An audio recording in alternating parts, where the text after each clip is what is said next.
Jambo popote pale ulipo, nikitumai unaendeleza shughuli zako ipasavyo. Karibu kwenye kipindi cha Dawati la Lugha, kipindi chako cha kila siku ya Jumamosi. Hapa tunaangazia masuala ya Kiswahili katika harakati za kuhakikisha kwamba tunakukuza mtazamaji, mwanafunzi wa shule ya msingi, mwanafunzi wa shule ya upili. Tunahakikisha kwamba mtazamaji unapata kuelimika na kuandikisha matokeo bora katika mtihani wako wa kitaifa darasa la 8, mtihani wako wa kitaifa kidato cha 4, na vile kwa wapenzi wa Kiswahili. Kama wewe ni mpenzi wa Kiswahili, ni nafasi yako, fursa adimu kabisa ya kuweza kujifunza mengi zaidi katika harakati tu za kuweza kuendeleza Kiswahili. Kama kawaida, kuwasiliana nasi ujumbe mfupi 0705780844. Utakuwa unapata nafasi ya kuwasiliana nasi ikiwa utakuwa na swali lolote, basi utakuwa unaangazia.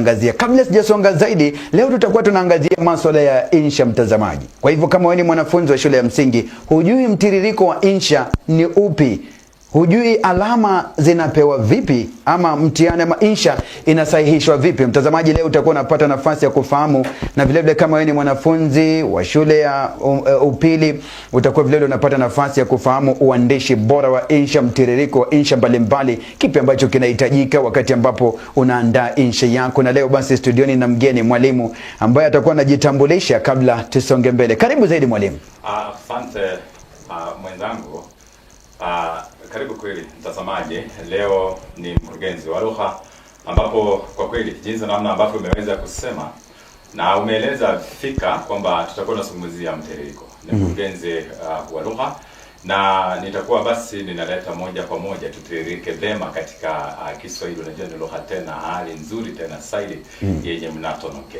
Kabla mwalimu tuangazie masuala ya mtiririko wa lugha, hali vipi katika shule zetu kwa sasa? Mtiririko wa insha, hali vipi katika shule zetu kwa hivi sasa? Maandalizi shule ya msingi, maandalizi shule ya upili, mambo yanafanyika vipi ya swali kufikia sasa? Mambo yapo mengi, lakini katika hali ya uandishi tu, unajua katika hali ya uandishi utaona kwamba watoto wengi hawajaweza kupewa nafasi, fursa na ruhusa ya kuweza kuandika na kunakili insha hii tangia walipokuwepo kwenye shule ya msingi lama waliko sasa. Sasa utaona kwamba uzoefu hawana katika hali ya uandishi, na wengi si wapenzi wapenzi wasomaji, hawapendi kusoma hata saidi ya jina. Sasa tunaona kwamba maswali yapo mengi sana, kuna dosari, kuna taksiri, kuna mambo mengi katika hali ya usahihishaji. Na hata kuna mwingine anaweza kuandika insha, ukiona hivyo utapikwa kwa Bumbuazi bin Muzumba. Ndiri ya hiyo wala mzika. Na ndipo hata tunasema wazi kwamba leo tunataka tudogese, tulete mwawana usio wa kiuni, na tupe sababu halisi bin halisawa na chanzo kamili cha uandishi. Na umezungumzia kuhusu uandishi wa insha, uandishi bora, kwamba kuna wanafunzi ambao kama ni masuala ya uandishi wa insha wanazungumzia, ndio, lakini wengi hawajui kwamba uandishi wa insha unaambatana, unakwenda sambamba na vile vile usomaji, kwamba unakuwa mwandishi bora wakati ambapo unaangazia usomaji bora. Pengine kabla tujaangazia masuala ya uandishi na mtiririko wa insha, uweke bayana swala hili, uhusiano uliopo kati ya usomaji na unakuwa mwandishi bora. Na ni ukweli usiofichika. Unajua katika uandishi, kwanza unaandika nini usiokisoma. Sasa itabidi basi usome na usisomewe. Usome, ufuate na kufuatilia vizuri, kwa sababu maji hufuata mkondo, kama beramu basi hufuata upepo. Sasa mwanafunzi na mwanagenzi yeyote yule ambaye anajua na kuelewa fika kwamba anahitaji kuwa mwandishi mzuri, lazima asome hadithi nyingi kuliko hilo jina.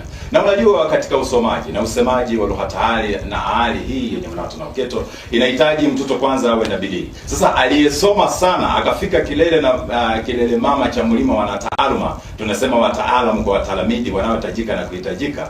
Mimi bila shaka, sina shaka ni kwamba asiyejua kusoma hajui kuandika. Asiyejua kusoma hajui kuandika. Mtazamaji, ndio usemi wa siku, asiyejua kusoma hajui kuandika. Mwingine akauliza swali, usomaji unaanzia wapi? Wakati ambapo pale Nyang pamoja na bingwa wa Kiswahili pale, Kiswahili kimegeuzwa kwamba ndo uwanja tu wa lugha ya kutumia katika masuala ya mazungumzo tu, na kando na mazungumzo hamna swala lingine, kwamba sasa hivi watu wameegemea zaidi masuala ya sayansi, hisabati na kadhalika. Kwa hivyo usomaji huu tunaanzia wapi? Kipi cha motisha? Kipi kitakachokupa motisha ama kitakachompa mwanafunzi motisha ya usomaji hasa? Unajua atusomi ili tupite mtihani.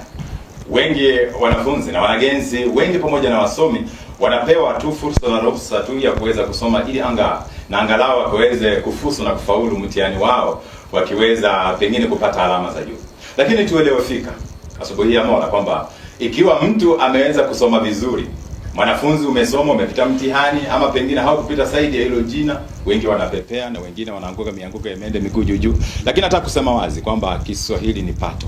Naam. Lugha ya Kiswahili ni kazi. Na ndipo hasa Bwana Palinyang, sasa unatongoa na unasongoa lugha ni kama uliyezaliwa na kamusi mkononi.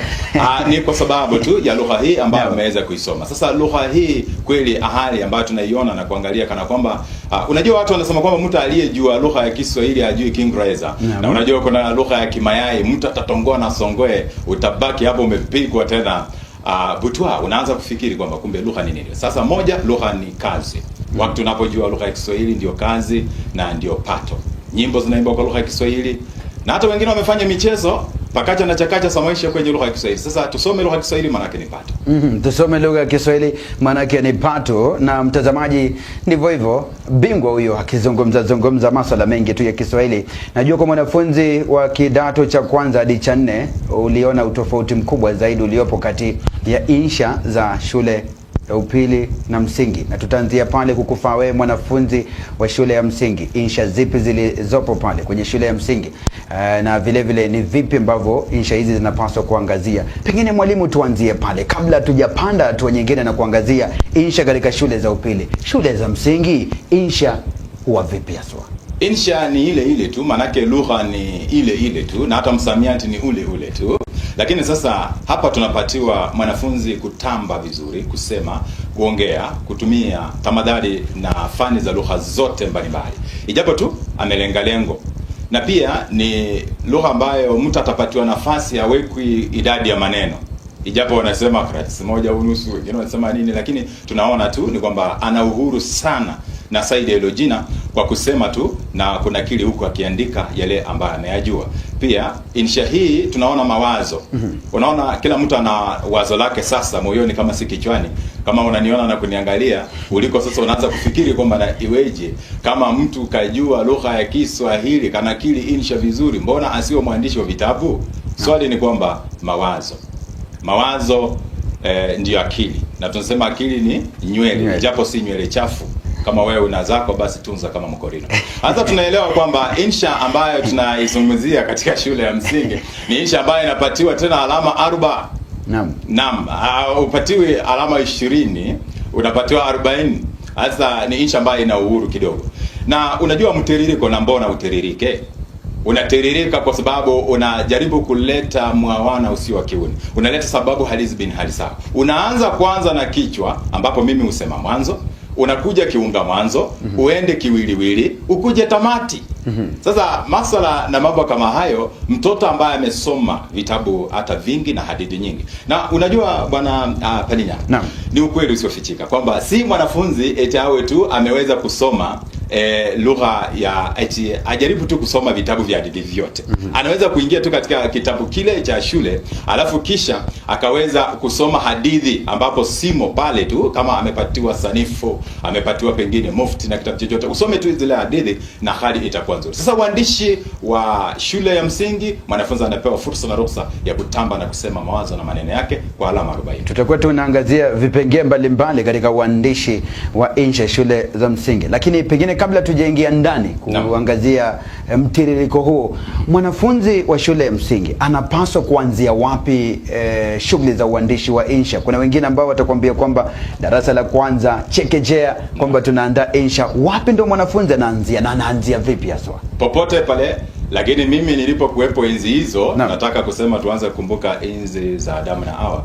Nilipokuwepo shuleni tunaanza tu kwa sentensi moja. Mtoto wa darasa la 3 akiandika tu mama yangu ananipenda, unapatia yeye alama. Mama yangu ananibeba, mama anapiga chakula. Hiyo ndio insha sasa imeanza, kwa sababu neno ni neno, na neno toka kwa neno, si neno ni maneno. Na ndipo hasa tunasema kwamba usikia neno usiende unene neno, inaweza kuwa watakuuliza utoweke meno. Sasa tunasema kwamba mwanafunzi akisema tu neno moja tu, ameandika tu neno moja na kuja, insha imeanza pale. kwa sababu akienda kwenye sentensi inaunda ipara inaunda ipara tofauti, na kisha ndio insha. Sasa sentensi ndio insha. Sasa mtoto wa darasa la kwanza, la pili, la tatu, mwalimu mpe tu sentensi moja, aandike tu vitu vya kwao kule nyumbani, aandike tu kitu chochote juu ya mama. Lakini akifika katika darasa la 4 ataanza sasa kuandika, akiweza kuungamanisha sentensi siwe 2 au 3. Hatutaona uchache wa sentensi, lakini akiandika kama sentensi 20 atakuwa basi amekomoa alama 40.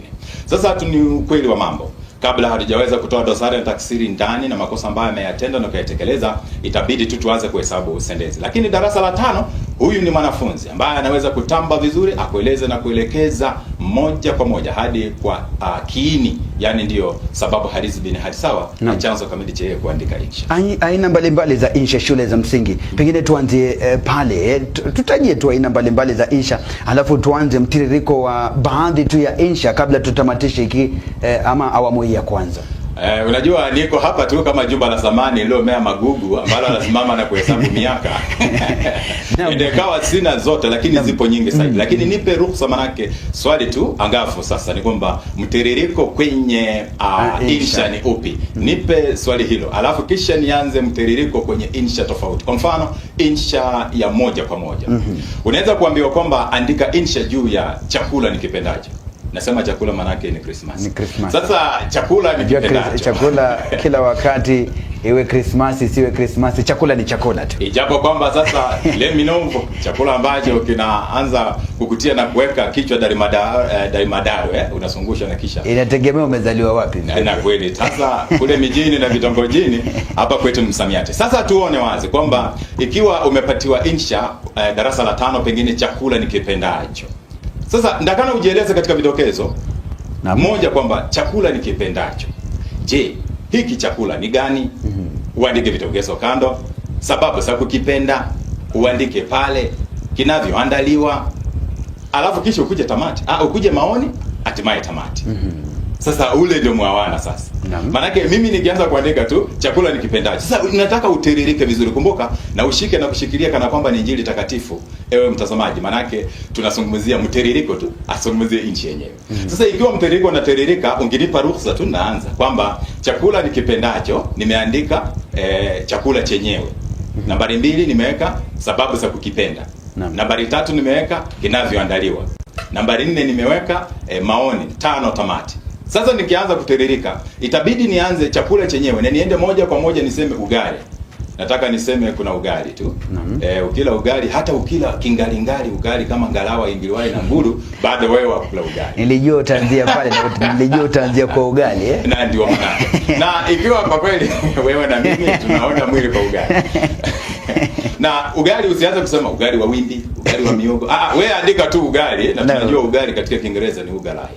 Sasa ugali unapaki tu pale. Piga mchororo. Alafu kuja sababu za kukipenda. Hebu tupatie sababu halisi bin hali sawa wewe kupenda ugali au chapati au wali, usiandike mchele manake utakuwa tu wali. Hatujui ni wali wa daku au wali bukute, lakini bora umesema wali. Sasa wewe chakua tu utaandika juu ya nini, na mimi nimeinua mkono juu, nimesema ni ugali. Na ikiwa nimeandika ugali, basi nitakuja sababu za kukipenda. Kama ni chapati, sababu za kukipenda. Lakini onyo, usiandike ugali kwa kuku. Indekawa utatuandalia ugali kisha uandae kuku. Na utaona kwamba maneno yatakuwa yamezidi 400. Utabaki pale sasa kama tambara mbovu lisilookotwa na mwenda wazimu. Sasa tunaweza kuamini na pia tunasadiki sakiki kwamba ikiwa nataka kutiririka, waje niseme tu ugali, alafu niseme mimi nakipenda chakula hiki kwa sababu nilapo hunipa nguvu, hunikinga tokana na maradhi. Kadamnasi ni chakula aulua kweli. Sasa pale utakuwa umeleta sababu halisi bin hali sawa ya wewe kupenda chakula hicho. Ijapo kama siandilisha. Alafu sasa ukija pale katika hali ya jinsi na namna kinavyotayarishwa. Pale usiandike ni kama utaeleza maelezo. Andika pale kwa kuamuru. Sema tu ichika chungu kwenye jiko. Ama ukitaka kupika chapati, nawa mikono. Sasa usiweke nawa mikono, falia mask. Hapana. Sasa wewe pale katika hali uandishi tu Ni kwamba wewe sema tu unataka kupika chapati lazima uwe na unga upatao. Unajua ule unga itabidi utupatie tena kimo ili mtu asianze na unga gunia moja. Hata utaweza tu kuanza vile. Alafu utasema kwamba pengine ule unga fanya namna gani, firingisha, weka maji fufutende, si moto si baridi, tia na weka kwenye, utasema katika hali ya kuamuru. Useme kwamba nilichukua siku moja wakaniweka kule nyumbani. Simama pale chatiti binitisti sijui nikaanza kufanya nini. Hapana, usieleze ulichokifanya. Punde si punde. Punde si punde. Wengine punde si ngamia.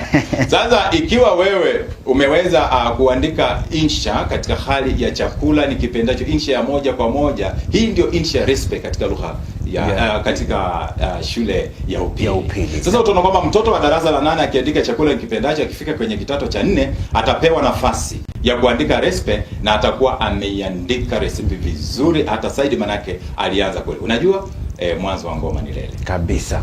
Na mwalimu, umezungumzia kuhusu mtiririko haswa kabisa kuhusiana na hilo swala. Je, wakati ambapo mwanafunzi anadokeza kwamba mada pengine chakula nikipendacho, mbinu ama jinsi ya sababu za kukipenda, sababu atakuwa anaorodhesha sababu ama kwa mfano kama kichwa mada nyingine ndogo sababu za kukipenda aorodheshe, ama bado mtiririko ule kipi ambacho kitakuwa kinatenganisha mada na vile sababu na kadhalika, na pengine mwili na kadhalika? Pale nimekuelewa vizuri, ijapo sijakuelewa kama Biblia. Maana kinatatanisha.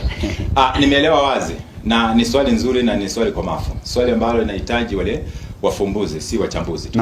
Sasa ikiwa wewe umeandika chakula nikipendacho, ukasema tu chakula chenyewe, usiende kule uandike chakula chenyewe ni ugali. La hasha, ni mada ndogo tu. Wewe sema tu ugali au wali.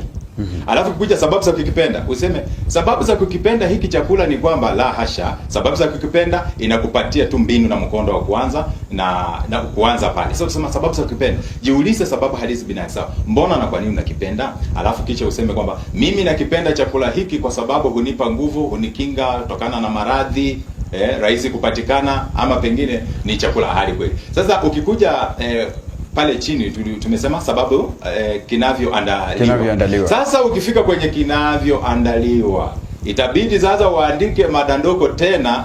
Ukianza kuandaa chapati ama ugali, utaanza vipi? Kama ni ugali umeanza sasa pale kusonga ugali vizuri, wengi wasema sima, basi utaanza vipi? Mimi nitaanza kwanza kwa kuichika maji jikoni.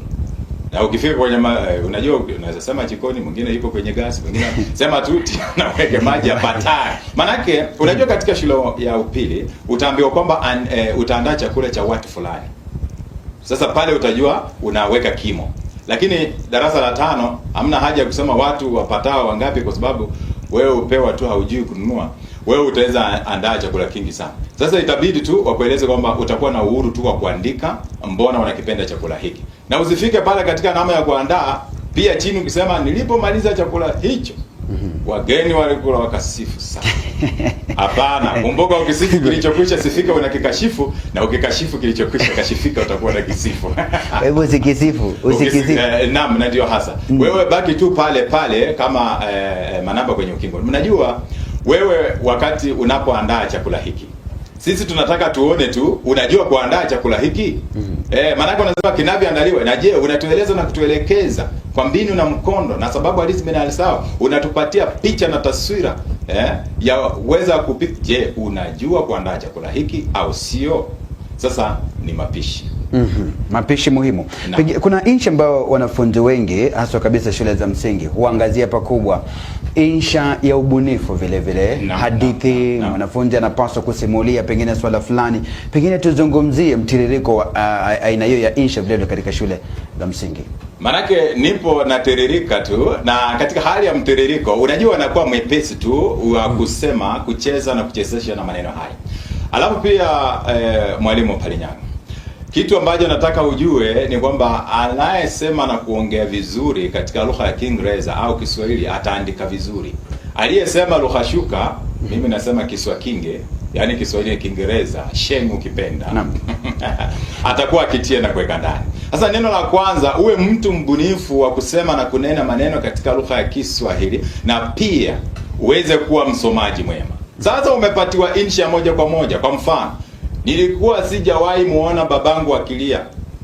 siku hiyo uendeleze.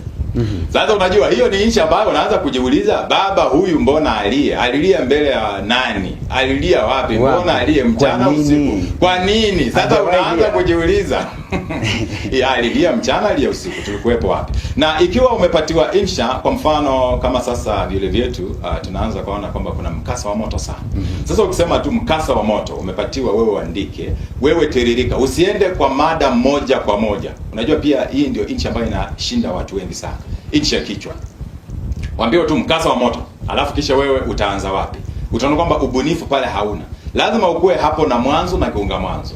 Kwa mfano, wakati tumepatiwa tu mkasa wa moto, wewe sema jiweke na kujitia katika hali ile angaa, uonyeshe na ueleze na kuelekeza msomaji na msahihishaji kwamba ulikuwepo na ulishiriki katika moto huo, ijapo hukupanga. Sasa kama ni mimi naweza sema tu na pia tunaweza anza namna, kwa sababu moto waje tuanze kwa kushtuka, niseme lo hayawi huwa. Na pia unasema wavyele, ama wengi katika shule ya msingi wanasema wavyele kwa wavyeluzi, wengine wanasema wazee wa kale, watu wanasema wako kosea siji nini, lakini jaribu tu kueleza katika mwanzo ulikuwa wapi. Alafu kiunga mwanzo, kwa mfano ninasema nami Hamakani mwana wa Saifa nimeona na kuamini, huku nikikubaliana na wasia ule kenye, kwani ni dhahiri shairi kuwa ukiviona vielea jua vimeondoa. Unajua. Sasa ukieleza na katika mtiririko hausemi tu masuala na mambo yako pekee. Itabidi na italazimu basi ukaweze kuweka fani za lugha, uweke tamadhali za lugha, ndipo utiririke vizuri. Na ukikuja sasa utaona kwamba ipara nambari 3 ndipo ninafika sasa kwenye kiini. Ilikuwa mnamo tarehe 3 mwezi wa Tanashara mwaka wa 1999 tulipokuwa na mweledi wetu darasani akitufunza na kutufundisha jinsi na namna ya kupanga muundo ama uandishi wa insha na kadhalika. Pindi tu tukasikia makeke wa mauluki wakipasa sauti moto moto, sisi aidha na mweledi wetu bwana Balinyang tuliondoka arubi, tukafunga arubi, pengine jambo koka aliye meza ya moto kama sio kiberenge cha reli. Sasa utakuwa umekuwa mahala fulani, sasa unataka kutueleza kwamba moto haukuwepo kwenye shule, ukuwepo kwenye jirani. Hata ndipo unasema ulikuwa wapi? Nimekuwepo na mwalimu. Sasa unanifunza na kutufundisha pale darasani. Alafu kutupa chicho na kuchungulia kwa chicho dogo kama mchina. Tuliweza waona watu wakipukuchaka, pengine wanasarakatuka, wengine wanapukuchaka, tuseme wanakimbia bila mpangilio. Sasa tunaona wengine wanaenda kushoto, wengine kulia. Najua mwelekezi wangu Iran Mugaisi anateseka sana upande ule mwingine. Aamini macho yake na masikio kwamba haya anayosikia kwa leo ni yepi haswa? Ni hayo tu ambayo yapo hapa duniani, sayari nambari 3, na mimi husema dunia ni gunia na gunia tupu haisimami. Sasa ndipo hasa utaona kwamba wakati tunapoanza kueleza insha na kunielekeza mimi msomaji na pia msahihishaji, nitaanza kupata picha na taswira halisi bin hali sawa, na ninaanza kufuata na kufuatilia vizuri. Na ndipo hasa ninaweza kujihisi na kujisikia kana kwamba hata nikupa alama, yani kulingana na jinsi na namna ambavyo umeweza kuniweka. Lakini wakisema tu nilikuwa sijawahi muona babangu akilia siku hiyo, na wanasema siku hiyo alilia mbaya sana.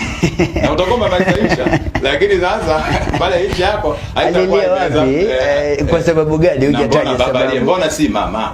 Mbona si mtoto yoyote ile lakini akawa baba? Hilo neno itakuwa kwamba ni ngumu sana kama jiwe la ngume, na pia ni kama jiwe la mtoni linalooga nusu.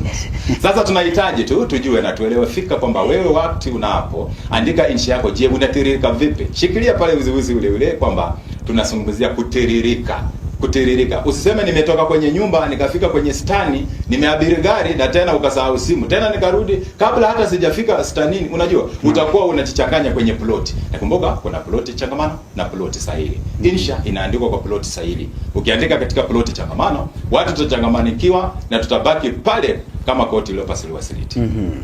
Bado katika mtiririko na nimeangazia pakubwa zaidi ulivyokuwa ukitoa baadhi ya mifano jinsi ya uandishi wa insha shule ya msingi haswa. Maneno ni mengi zaidi, misamiati kwa wingi, vile tanakali za sauti kwa wingi zaidi. Hebu tueleze pengine ikija katika masuala ya matumizi ya lugha katika mtiririko kwenye uandishi wa insha hapa katika shule za msingi inakuwaje hapo moja? Katika shule ya msingi, na mimi pia nilisoma kule japo sipo. Sasa utaelewa wazi kwamba sisi tukiangalia mtiririko ukiwa mzuri, kama sarufi na hijai ndio sababu itafanya usipata alama nyingi, wataweza kuondoa. Kama pengine msamiati wako hujaupanga vizuri na kila kitu ondoa. Lakini bora tu utiririke, hautakosa alama. Manake usipotiririka hautaeleweka, Na ndipo wakasema kwamba eleweka. Unajua mtu atakuandika atasoma hiyo insha alafu andike pale eleweka. Yaani haujaeleweka, uko kwenye giza totoro. Sasa mtiririko tu bora utiririke, hata ukisema na kuongea kwenye pengine msamiati wa chini hata saidi hilo jina au msamiati wa juu kabisa, mimi nataka nikueleze wazi, aliyetiririka alieleweka, na kwa sababu alieleweka alikuwa amejua mada, kwa maana amelenga lengo. Usipolenga lengo utiririko, ukitiririka utakuwa umelenga lengo. Sasa mtiririko una alama 8.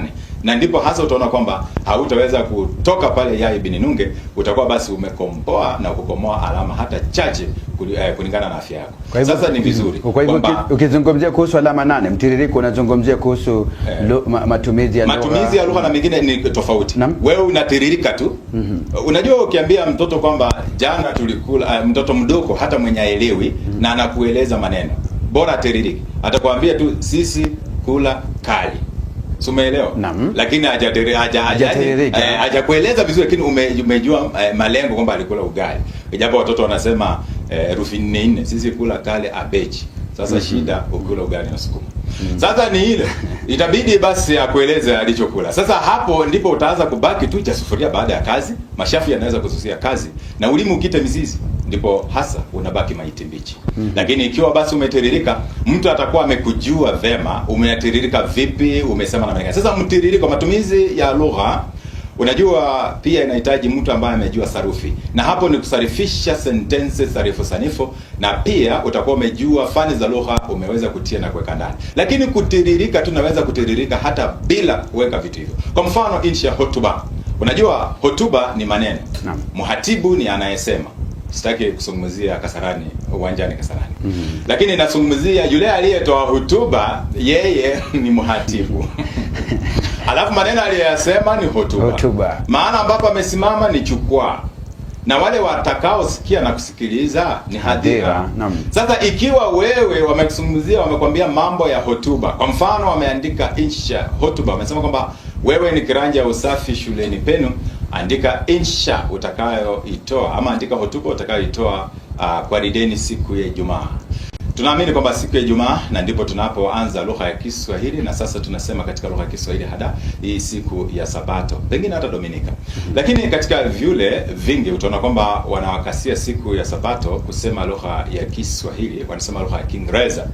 Sasa utaona kwamba ikiwa wamesema kwamba wewe ni kiranja, kwanza ni kiranja, na kiranja huyu umeambiwa kwamba ni wa usafi. Unajua umeelekezwa mahala kwamba usungumzie je usafi. Sitaki kusema usafi sana, manake wanaume tunasema tulioga jana. Mara nyingi. Lakini sasa wakati unapoambiwa kwamba tunazungumzie juu ya usafi. Jana ni karibu zaidi. Wiki jana. Wanaume wanasema tulioga jana. Wiki jana. Na ndo manake maji tena ndio hivyo.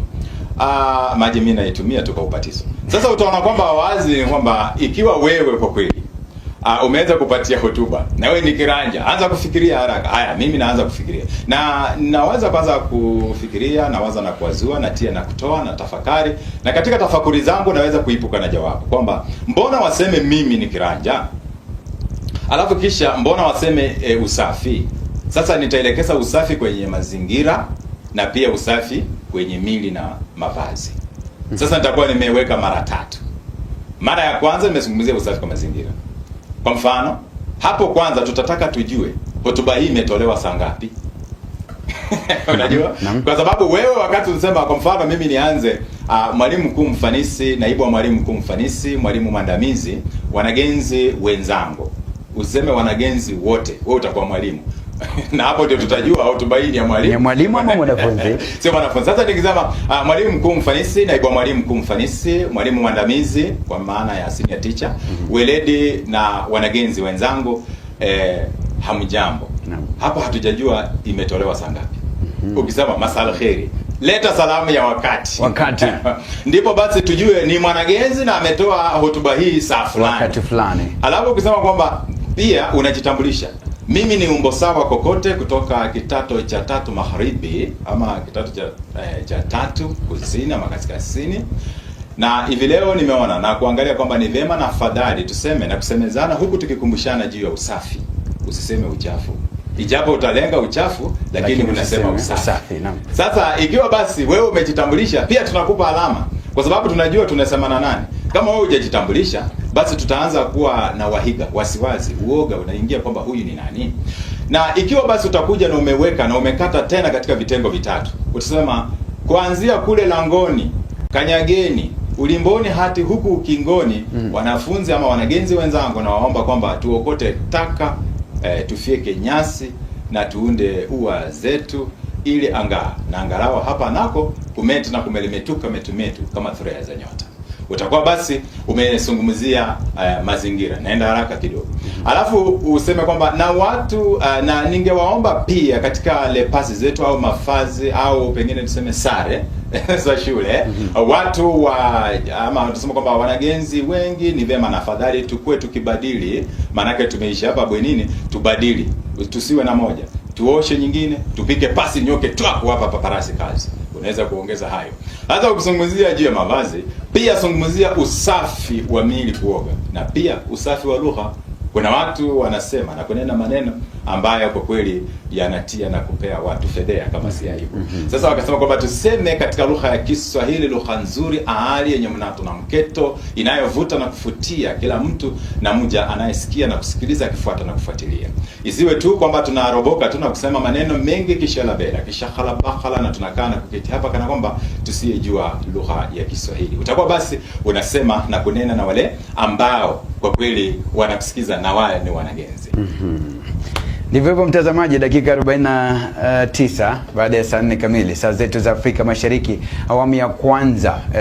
Tunaangazia insha japo kumfaa ama kukufaa wewe mwanafunzi wa shule ya msingi. Pengine mwalimu, katika mtiririko tu kuna baadhi ya makosa madogo madogo ambao wanafunzi hao wa shule za msingi huangazia, na pengine ndo baadhi ya makosa ambao vile vile wanaotahini wanaangazia pakubwa zaidi. Pengine ukiweza kuangazia baadhi ya makosa hayo na jinsi mwanafunzi anavyopaswa kurekebisha hayo makosa ili kupata alama zote kwenye insha yake. Neno ambalo nalipa kipaumbele, neno ambalo wengi hupenda sana na liko mbele kama tumbo kwa binadamu, ni neno tu la tashbiha, kutumia tashbihi nyingi.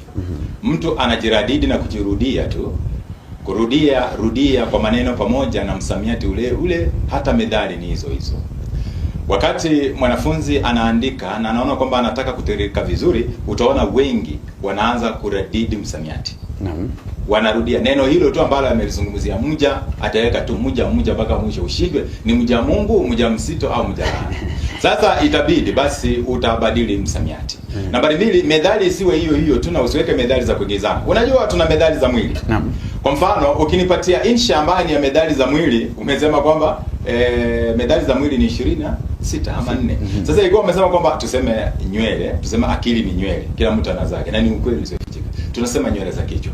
Sasa utaona kwamba ikiwa wewe pamoja na mie wamekueleza kwamba tusungumzie akili ni nywele, sasa na kila mtu ana zake, utaona kwamba methali nyingi ambazo utakuwa umeweka ziwe za mwili.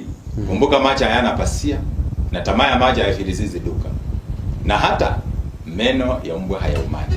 Ikiwa mkono mmoja unachinja ng'ombe, nieleze, na usiosikia la mkuu nieleze kama hautafunjika mguu. Sasa utaweka methali nyingi ziwe za mwili. Tunaona zinaoana, zinawiana, zinashabihiana, zinalandana, zinafanana kabisa, ikiwa kwa kweli umeweza kuchukua msamiati. Kama ilikuwa ni methali ya wanyama, mbona usilete methali nyingi za wanyama? Na kama methali nyingine, unajua nataka kujua na kuelewa fika kwamba je, ukitaka kutiririka unatiririka katika kiwanda kipi? Kwa sababu katika msamiati tuna msamiati wa jikoni, mbona ulete wa barabarani? Basi ikiwa umepatiwa methali ya mwili, mbona ulete zingine? Utatia zingine, lakini ni afadhali tumeweka. Sasa tunaona kwamba nambari 2 pia, mtoto au mwanafunzi katika hali ya kutiririka hataki kutumia maneno yake mwenyewe. Anataka aanze kutumia maneno ambayo amekuwa akiyashika na kushikilia kutoka kwa vitabu tofauti na alipoiga tu kama chiriku kwa wale wengine. Na utaona kwamba yeye hatiririki vizuri. Ukijua lengo, eleza tu katika lugha unayoielewa. Manake kuna mmoja ameweka msamiati mwingi sana akaeleweka vizuri, na kuna mwingine ameeleweka tu vizuri kwa kutoweka msamiati hata mzito sana wa wastani, lakini alama wanapata ile ile tu. Na hata utaona mwenye ameweka maneno mazito sana akapata alama ya chini kidogo. Sasa ukitiririka tu na ueleze vizuri, itakuwa ni safi. Pia usiandike sentensi refu. Wengi wanaandika sentensi refu zaidi ya hilo jina. Mtu anaandika sentensi sentensi ambayo ina maneno mengi. Wacha tuone tu maneno 6 huunda sentensi. 6 na zaidi sentensi, na sentensi 6 na zaidi huunda ipara.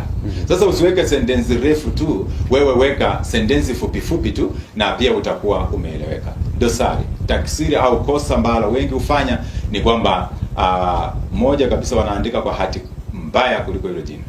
Waja hati haiongezi alama. Wala kupunguza. Inapunguza? Haipunguzi. Hati haipunguzi. The handwriting. Lakini inampa motisha yule ambaye anasoma.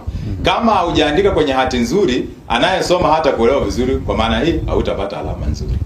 Sasa unaonaje ukija nyumbani tumeandaa kitoweo kizuri, ugali kwa kuku, lazima niseme ugali, alafu tumeweka kwenye besheni. Kwenye besheni. Utaona vipi? Utaona kwamba ni afadhali mungeweka au mayai hayo kwenye sahani au sinia, hata kama ni ya fedha, inatoa alama, inatoa motisha au hamu. Utakuwa na hamu. Lakini umeandaa kitoweo kizuri kisha umeweka kwenye bezeni kama sahani. Sasa je, una mawazo mazuri na umeandika kishalabela kishahalabakhala, umechora tu, hata hujaandika vizuri, nani ataisoma vizuri? Sasa ndipo hasa tuseme kwamba hati pia ni moja hapo. Alafu pia kuakifisha. Kama wewe umetereka vizuri na uakifishi, sasa itakuwa namna gani? Kuakifisha sana katika mtiririko ndiko kunapoleta maana mtu kupumua mahala fulani, kukuelewa na kujua. Kwa mfano, neno barabara na barabara ni neno moja, lakini je, uliakifisha wapi? Na ndipo ukaeleweka. Sasa ni hayo makosa tena mengi ambayo yapo ya kuakifisha. Wengi sana hawezi kuakifisha.